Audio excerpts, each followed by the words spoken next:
Hi, my name is Andrew Lawson, and I've been a full-time tutor for 11 years. I teach A-level and GCSE maths, physics, chemistry, further maths, additional maths. I've also taught IB, maths, physics, and chemistry, and I've even taught medical students in their first year of their degree when they have to sit the chemistry course, and quite typically they're really afraid of it, and I've had tremendous success in every single one of those areas. I've also taught loads of the harder papers, such as the physics assessment test and the maths assessment test from Oxford, step exams, all of the ilk like that. Okay, so any of those exams, you've got absolutely no worries. I have been teaching one-to-one tutoring is all I do for a living. I've been in it for so long. I You could literally wake me up in the middle of the night, and instantly I will be able to teach you on any topic from any of the major exam boards. I've covered AQA, OCRA, OCRB, sometimes called salters in some of the subjects. Edexcel, that's both domestic and the international Edexcel version. So many times I have lost count. I have the specification for every single one of those exam boards, for every single one of those subjects for the GCSE and A level and IB level. And I have all of the past papers as well. If you take tuition with me, I give you shared access via Dropbox. So you have instant access to all of the past papers and questions sorted by topic, so that when I assign your homework, it's extremely easy for you to A, find it, and B, do more if you want. Okay? And thank you very much for listening, and check out my website. You do realize that we are talking about nuclei, and some of them are unstable. When do they fire out their particles of radiation to make themselves more stable? Well, it's actually very random, and we can't tell by looking at one individual nucleus when it is going to fire out its particle of radiation and become more stable.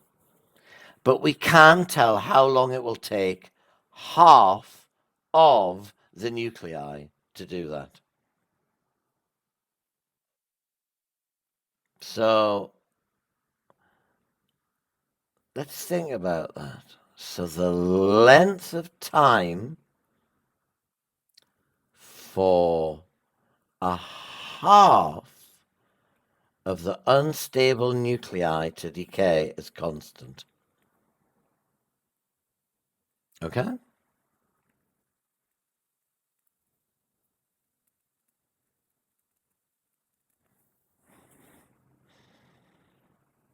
I'm going to explain it with some numbers.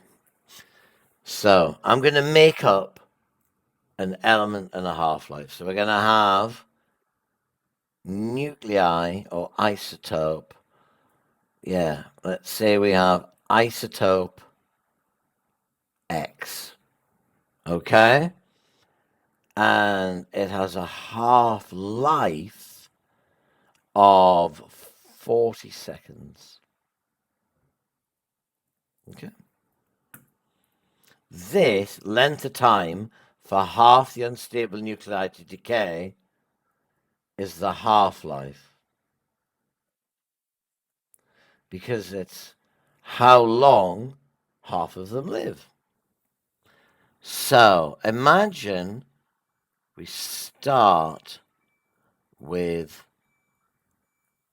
let's make it easy for you. Let's have 4,000 nuclei. And they're all unstable and they haven't yet decayed. Right? So this is an unstable isotope X, and it's going to decay into Y. Okay? So, X turning into Y. Okay? And we're going to have the time in seconds. So at 0, how many X do we have? And how many Y? Good. 40 seconds. Okay. What about 80 seconds?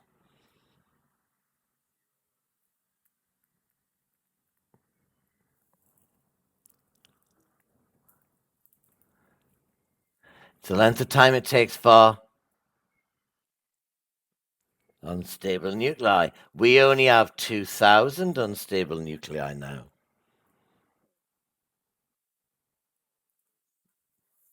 It is, yes. This is why we do this little exercise. 120.